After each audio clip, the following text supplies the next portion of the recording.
Magandang araw. Ngayon po ay Divine Mercy Sunday. May mga tumas sa atin pong mga buhay na nangangailangan ng pasensya at pagmamahal.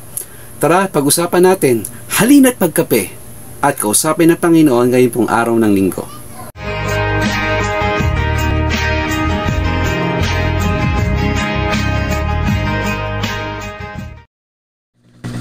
Ang mabuting balita ng Panginoon ayon kay San Juan. Kinagabihan ng linggo ding iyon, ang mga alagad ay nagkakatipon. Nakapinid ang mga pinto ng bahay na kanilang pinagtitipunan dahil sa takot nila sa mga Hudyo. Tumating si Jesus at tumayo sa gitna nila. "Sumainyo ang kapayapaan," sabi niya. Pagkasabi nito, ipinakita niya ang kanyang mga kamay at ang kanyang tagiliran. Tuwang-tuwa ang mga alagad nang makita ang Panginoon. Sinabi na naman ni Jesus, "Sumainyo ang kapayapaan. Kung paanong sinugo ako ng Ama, gayon din naman, sinusugo ko kayo." Pagkatapos, sila'y hiningahan niya at sinabi, "Tanggapin ninyo ang Espiritu Santo. Ang patawarin ninyo sa kanilang mga kasalanan ay pinatawad na nga. Ang hindi ninyo patawarin ay hindi nga pinatawad." Ngunit si Tomas sa tinaguriang kambal, isa sa 12, ay wala roon nang dumating si Jesus. Kaya't sinabi sa kanya ng ibang alagad, "Nakita namin ang Panginoon." Sumagot si Tomas, "Hindi ako maniniwala hanggat hindi ko nakikita ang butas sa mga pako sa kanyang mga kamay at naisusuot dito ang aking daliri, at hanggat hindi ko naipapasok ang aking kamay sa kanyang tagiliran."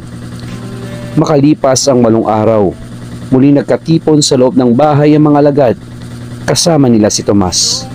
Nakapinid ang mga pinto, ngunit pumasok si Jesus at tumayo sa gitna nila. Sinabi niya, "Sumainyo ang kapayapaan." Saka sinabi kay Tomas, "Tingnan mo ang aking mga kamay at ilapit dito ang iyong daliri. Ipasok mo ang iyong kamay sa aking tagiliran. Huwag ka na mag-alinlangan. Maniwala ka na." Sumagot si Tomas, "Panginoon ko at Diyos ko." Sinabi sa kanya ni Jesus, "Naniniwala ka na ba sapagkat nakita mo ako? Mapapalad ang mga naniniwala kahit hindi nila ako nakita." Marami pang kababalaghang ginawa si Jesus na nasaksihan ng mga alagad, ngunit hindi natatala sa aklat na ito.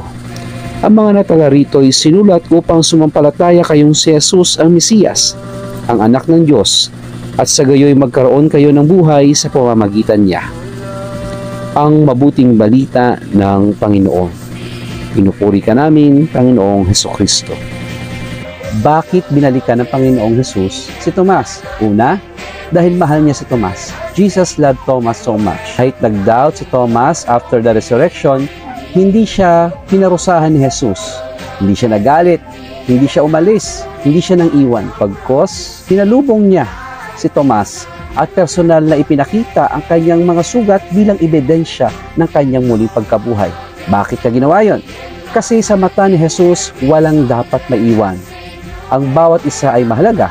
Si Tomas para sa Panginoong Hesus ay hindi reject, siya ay anak.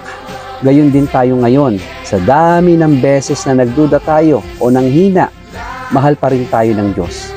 Hindi niya tayo isinusuko o sinusukuan. Pangalawang dahilan kung bakit binalikan ng Panginoong Hesus si Tomas. Pangalawa, dahil may panawagan si Tomas bilang isa sa 12 alagad. Hindi natapos ang kwento sa pagdududa. Historically, si Tomas ay naging isang misyonero at nagdala ng pananampalataya sa India. Ang mga Kristiyano sa India ngayon ay bunga o nag-ugat sa kanyang misyon. Ipinakita niya na kahit may duda sa simula, ang isang taong pinuspos ng grasya ni Kristo ay kayang maging ilaw ng mundo. Pangatlo, ito para sa atin naman po mga mambabasa, because there is a Thomas around us. Kaya binalikan si Thomas. At bakit ito na-include sa Ebanghelyo ni San Juan? Ito ay upang ipakita sa atin na marami ding Thomas sa panahon natin. Maraming Thomas sa paligid natin. Mga taong nasaktan, katulad ni Thomas, nasaktan, nawalan ng tiwala. Sa paligid din po natin, maraming ganyan. Mga naghahanap ng tunay na presensya ng Diyos. Kailangan nila ng isang Jesus personality sa ating pong katauhan.